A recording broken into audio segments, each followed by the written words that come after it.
The future is now. The barrel of the bat flew all the way to the screen, and look at this! See you later on a broken bat. And Bryce Harper hits it out of the yard. Huh, that's weird. I guess not all the teams have adopted the new rules yet. Let's try another channel. All the way to the backstop, but look at this. They may have a play at third. It ricocheted right back to Sanchez. We have seen a little bit of everything tonight. This isn't future baseball.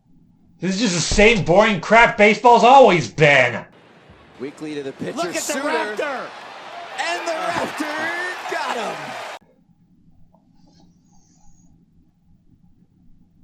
You lied to me.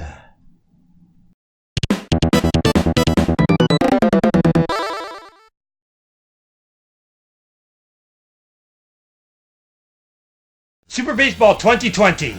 A baseball game from the early 90s given to us by SNK for the arcade, Super Nintendo, and Sega Genesis. I still remember that day when I rented the game from the video store, and boy was I excited! Baseball! Baseball from the future! I don't even like baseball, but this had me hyped for what baseball was going to be in 25 years. And as I got older, I realized how bogus that was. But that didn't stop me. That did not stop the anticipation, for instead, I was looking forward to calling them out on their crap. And that's what we're going to be doing today. So let's see just how wrong they got it, because baseball hasn't changed. That's hit deep at the wall. Gritchick, he leaps and he made the catch! Gritchick pulled it back! A game-tying home run into the glove of Randall Gritchick! I'm gonna need my controller. Let's do it!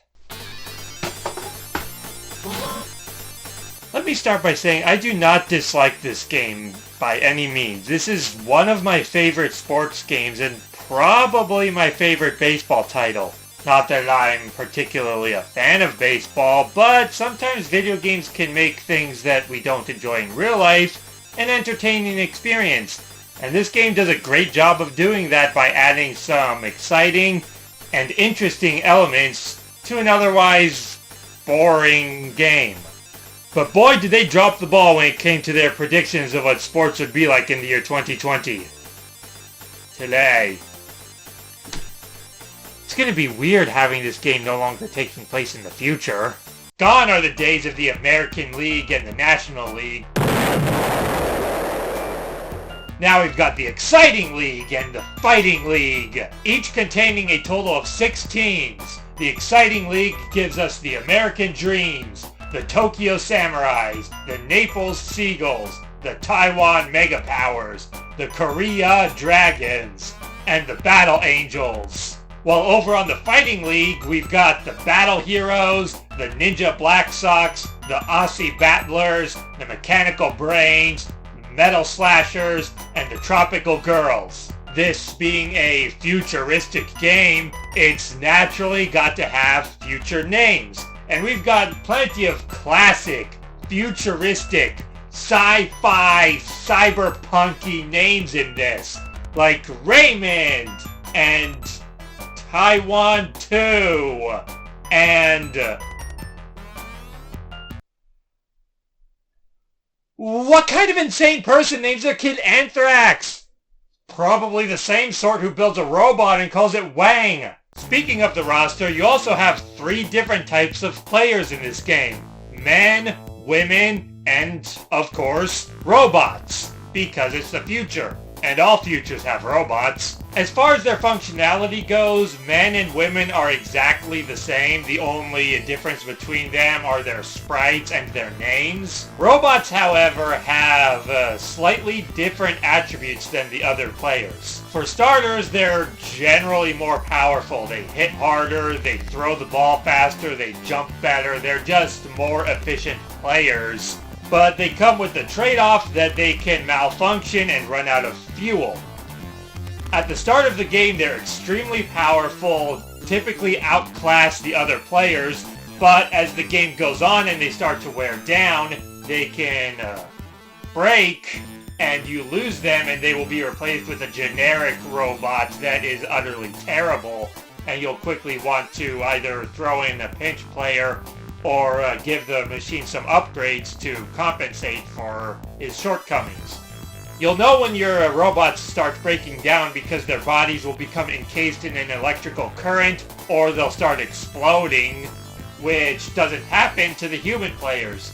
The human players are pretty much just as strong at the end as they are at the beginning, aside from the pitcher being worn out after a while. So while the robots are powerful, you really have to be careful with them because they'll have a weak end game. You can mitigate this a bit by not pushing them as hard, such as running them slower around the bases, but eventually they are going to start running out of fuel, and then you'll have to start replacing them or powering them up to compensate for their failing efficiency. Speaking of which, one of the more interesting mechanics about this game is the transaction of money as you play. Whenever you do anything well, such as getting a strike or catching a pop fly or simply just getting an out on the opposing team, you get money and they lose money. Likewise, you lose money whenever you screw up, and this money is used throughout the game to purchase upgrades. There are 4 types of upgrades you can purchase for your players throughout the game: batting armor, pitching armor, fielding armor, and robot power-up. The 3 armors can only be given to human players, and even though the humans do not malfunction themselves, the armor will malfunction after a while after it's been applied, so you will eventually lose the upgrade that you gave them, especially if you give it to them early on. What these upgrades do is they give you a percentage boost to the player's abilities based on which one you gave them. Although growing up I was a little confused as to what exactly these did because the upgrades aren't displayed on the characters themselves, which is part of the reason why I typically just ignored these growing up and went straight for the robot power-up. Because that's not only the most clear on what it does, it's also far more powerful than the other upgrades. Granted, it's the most expensive. Of course, it's not only the teams and the players that have changed, because that wouldn't be enough for a future sport. So the field has also been upgraded with various gimmicks. From points on the field where players can jump higher to red panels that stop the ball in its tracks. And even getting a home run is more difficult now, despite the fact that the players can knock the ball hundreds of feet into the air with ease. Because now, just hitting the ball out of the park isn't enough to score a home run. Most of the stands are covered in plexiglass that will just send the ball rolling right back onto the field and back into play if it's knocked up there. With these updated rules, the only way to hit a home run is to knock the ball straight into center field and over the fence into the home run zone. Any other hit that would normally be a home run is still in play, although the ball does sometimes stay up there for quite a while, giving you plenty of time to run the bases. So you can end up scoring a home run anyway if you have fast runners. Then you've also got ambulances coming in to take players out of the game if they're hit with a ball that's thrown over 130 miles per hour, a power boost at the start of the 7th inning that makes a random player on each team extra strong for the rest of the game, and, of course, landmines. Landmines in baseball. Because we needed that.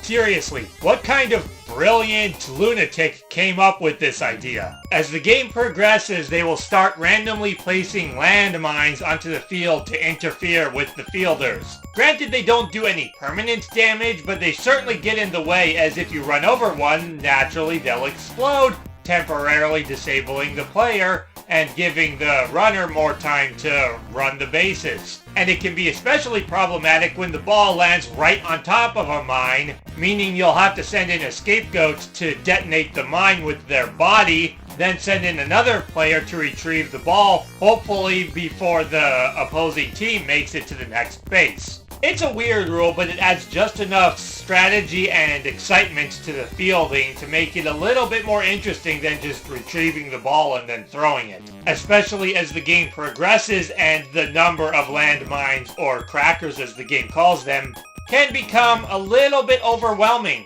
That said, there's really not a whole lot more to discuss about this game, aside from those few changes to the rules and a futuristic roster, it's still just baseball. I don't really think I need to explain how baseball works. I'm pretty sure everybody here already knows the rules for baseball. So I'll spare you from that. And instead tell you a story.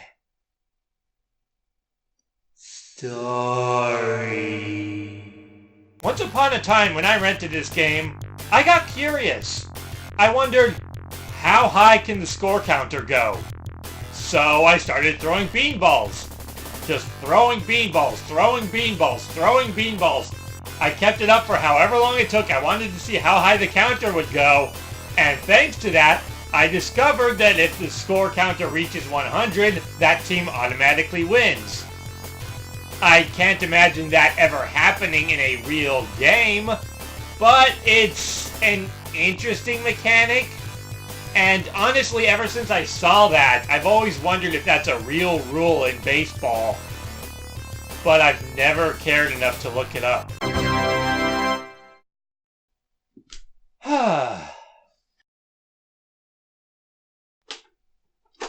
And that's Super Baseball 2020 for the Sega Genesis, Super Nintendo, and Arcade.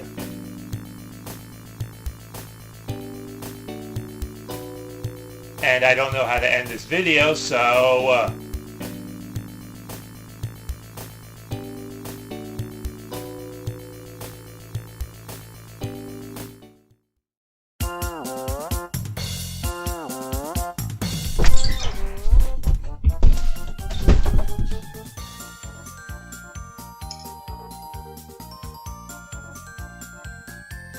It's gonna be weird thinking of this game as a game of the past. Blah! This isn't future baseball. This is just the normal... This is just what baseball's all... Oh, sorry. Okay, it's okay. It's gonna be weird thinking of this game as... It's gonna be weird having this game no longer taking place in the future.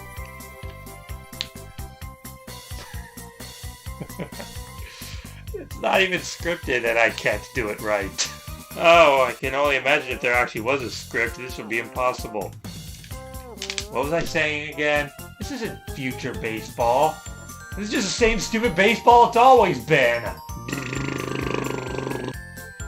Baseball, baseball. This isn't what baseball is today. Baseball, baseball. If video games are going to take place in the future, they need to have it take place in a date that's not going to happen within our lifetime, so we don't know that it's bullshit. But, not and, but, it's going to be weird not seeing this game as some... I forgot what I was supposed to say. It's going to be weird having this... It's going to be weird having this game no longer take place in the future. But's a funny word, right? Maybe if I just keep saying it enough, people will enjoy the video. But gone are the days of the American League and the National League. Now we've got the Exciting League and the Fighting League, which sound like the exact same thing, but I guess they're not. Anthrax? What kind of insane mother names their kid Anthrax? Is it this kind? I'm pretty sure it's this kind. Landmines in baseball. Boy, would I just love to be able to meet the genius who came up with that and shake his hand. And it can be especially annoying when the ball lands right on top of a landmine because the ball won't trigger them. Because the ball won't trigger... Why is that hard to say? Landmines in baseball. Genius.